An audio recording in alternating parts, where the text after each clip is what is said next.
Hello. Try and imagine, if you will, a world where there are no people, only monsters. All kinds of different monsters. Tall monsters, short monsters, fat and skinny monsters, huge, hairy, scary monsters, higgledy-piggledy, squashy bun monsters, flippity-floppity, bippity-boppity, gorgonzola cheese monsters. Monsters who would figure only in your wildest dreams and would frighten even a weary traveller such as me to merely think of them. But I'd be wrong, for the one thing all these monsters have in common is they're all very, very, very, very, very, very happy! That is, all except for one. Very small, very insignificant, very blue monster called George. You see, George's problem was no one seemed to like him very much. He tried to make friends with the other monsters by fetching their water or tidying their gardens. Just never seemed to work out. George, it had to be said, was a very sad monster. It was one of those days when the sun was shining brightly over Monster Town. Everyone was about their daily business, and George was digging over Mr. Sloppychop's favourite flower bed when a town crier announced there was to be a meeting held in the town hall immediately. And to his surprise, George had been named as guest of honour.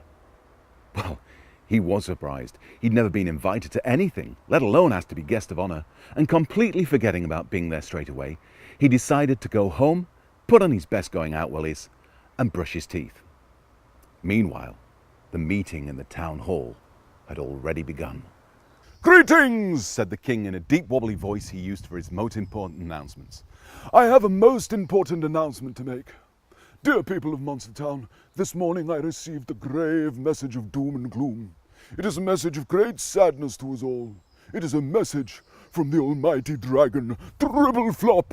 The crowd gasped and cowed at the very mention of his name, and with good cause too, for Dribbleflop the Almighty, as he was known to all who feared him, which was most people, was the most evil creature in the whole of Monster World.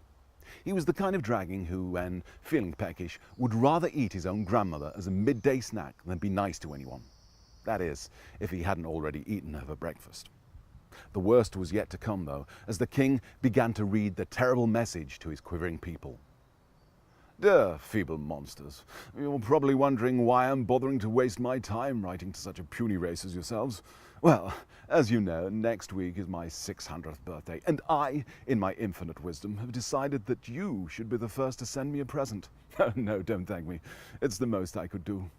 Realizing, though, being the kind and, well, frankly wonderful dragon that I am, you may be finding a little difficulty in deciding what to get me.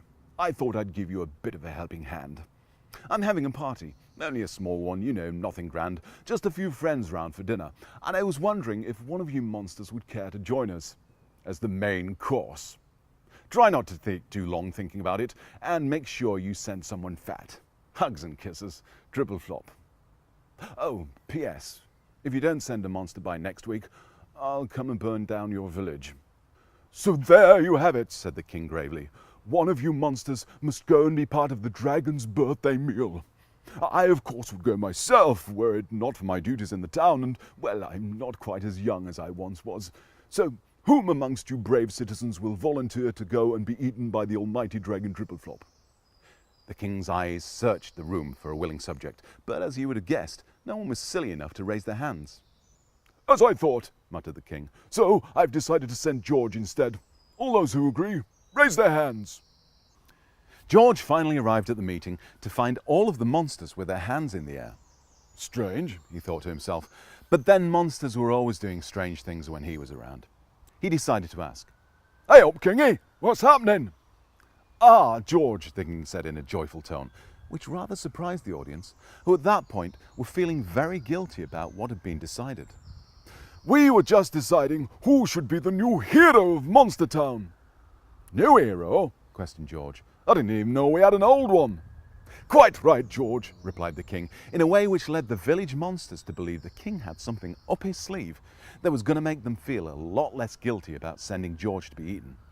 That made them feel a lot better. "Which is why I think it's about time we had one, don't you?" continued the king. "I suppose so," said George, not quite sure. "Good. Then you accept the position, I take it." George was confused. What position? The position of hero, of course.